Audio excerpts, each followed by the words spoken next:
Today we are going to meditate upon the word that is from Ephesians 2:10. आज जिस वचन को हम सुनने जा रहे हैं वो पाया जाता है इफिसियों की पत्री अध्याय 2 और उसके वचन 10 में। Here the word of God says we are God's masterpiece. यह लिखा है कि हम परमेश्वर के हाथों की बनाई हुई उत्तम रचना हैं, Created in Jesus Christ जो प्रभु यीशु मसीह में रचे गए हैं to do good works which God has prepared in advance कि for हम us. उन भले कामों के लिए जिसमें सृजे गए हैं, पहले से हमारे करने के लिए तैयार किया गया है, उन्हें करें। Of all the creations, for all the works that the Lord has done, सारी सृष्टि के लिए जो सारा कार्य हमारे प्रभु परमेश्वर ने किया है, the creation of human being is the masterpiece. उसमें मनुष्य की रचना जो है वो सर्वोत्तम कृति है, जो बाकी उसकी सारी रचनाओं के ऊपर है। He is our maker. वही हमारा रचने वाला, हमारा सृष्टि करता है। So why should be so worried? तो हमें इसके बाद चिंता करने की क्या आवश्यकता है? He is the one who created our whole being.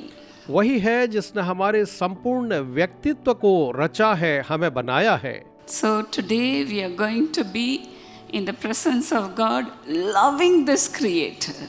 तो आज हम परमेश्वर की उपस्थिति में इस रचने वाले से प्रेम के साथ रहेंगे। Everything he has made is beautiful. सब कुछ जो उसने बनाया है वो खूबसूरत है। You are a beautiful vessel of God.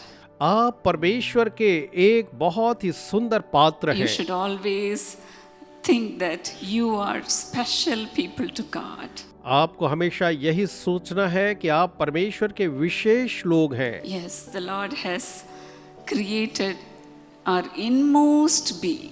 हाँ, परमेश्वर ने हमारे उस अंतरंग व्यक्तित्व को भी रचा है, प्राणी को भी He रचा has है, knit us together in our mother's womb. और उसने हमें हमारी माता के गर्भ में मानो रचा है। Yes, the Lord is always thinking about you, my dear friends. हाँ मेरे प्रिय मित्रों, परमेश्वर हमेशा आपके बारे में सोचता रहता है। You are a masterpiece in the hands of God. परमेश्वर के हाथों में आप उसकी सर्वश्रेष्ठ रचनाओं में से एक हैं। It is like God saying to us that you are my work of art. तो ये मानो ऐसा कहता है, परमेश्वर कह रहा है कि तुम मेरी एक कलाकृति हो, You are the beautiful work in my hand. तुम मेरे हाथों की एक खूबसूरत रचना या कृति हो। If you ever happen to observe a potter making clay pots, अगर आपने कभी भी ऐसे एक कुम्हार को देखा है या देखेंगे जो कि मिट्टी के बर्तन बना रहा हो, he will begin with just a common lump of तो clay. वो एक साधारण मिट्टी के लौंडे को लेता है और उससे अपना काम वो शुरू करता है। He will knead it and beat it to make it into a pot. वो उसको लेकर के मारता है, पटकता है ताकि उससे एक पात्र बना Just सके। to make sure that there were no air bubbles in there. और वो इसलिए ऐसा करता है ताकि वो निश्चित करे कि उसके अंदर में कोई हवा न रह जाए। He will literally beat the clay वास्तव में वो उस मिट्टी को पटकता है and make it so soft. और उसे वो बहुत ही ज्यादा नरम बना देता है। That is how the Lord creates us. और प्रभु परमेश्वर जो है हमको ऐसे ही रचते हैं। Then he will just kind of slap it in the center of the wheel. और उसके बाद वो एक तरह से उसके चाक के बीचों बीच में पटकता है। And next is the process of molding and shaping of the clay. और उसके बाद जो अगली प्रक्रिया है वो अब उस मिट्टी के लौंधे को आकार देने की है। He will make it gradually drop the sides and it will grow it into a beautiful vessel. उसके बाद वो अपना हाथ डालता है ताकि वो जो है ऊपर उठता चला जाए, उनको मोड़ता है ताकि उसके द्वारा एक सुंदर पात्र बन जाए। And the final stage is he will be brushing on with colorful glazes. और जो उसका अंतिम प्रक्रिया का हिस्सा है उसको वो नाना प्रकार के रंगीन रंगों से सजाता है। And he will put it in the fire to make it into a strong pot. उसके बाद वो उसको आग की भट्टी में डालता है कि वो एक मजबूत पात्र बन जाए। Without the intense heat, the dried and hardened clay would be much too fragile to be वह used. सूखा कड़ा पात्र जो है कच्चा मिट्टी का, वो बिना तेज आग में पकाए किसी काम का नहीं, टूट जाएगा। And final creation will be the masterpiece. और अंत में उस भट्टे से निकलने के बाद जो पात्र निकलता है वो परमेश्वर की या रचने वाले की एक श्रेष्ठ कृति होती है। For God to make us as a masterpiece, He will have to do so many works.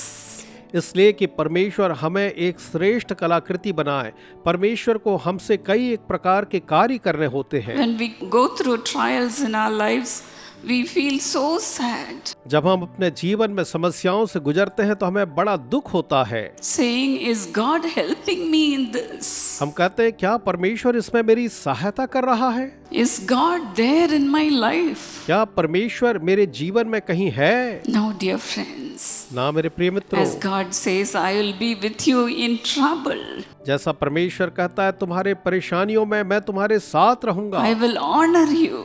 मैं तुम्हारा आदर करूंगा I will satisfy you with my goodness. और अपनी भलाई से मैं तुम्हें संतुष्ट करूंगा। What a loving God we have, isn't it? हमारे पास कैसा प्रेमी प्रभु है ना।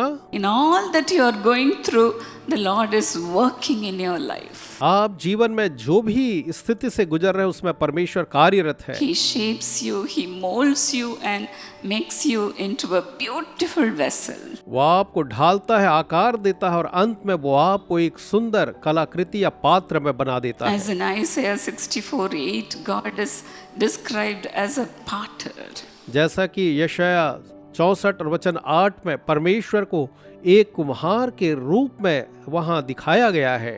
He is our potter and we are the clay. वो हमारा कुम्हार है और हम उसके हाथ में मिट्टी हैं। God shapes you and forms you to do His special purpose. परमेश्वर आपको एक आकार देता है, रचता है ताकि आप उसके विशेष उद्देश्य को पूरा करने पाए। You are branded in the name of Jesus Christ. आप यीशु के नाम में ब्रांड किए जाते हैं। Your value is not determined of who you are.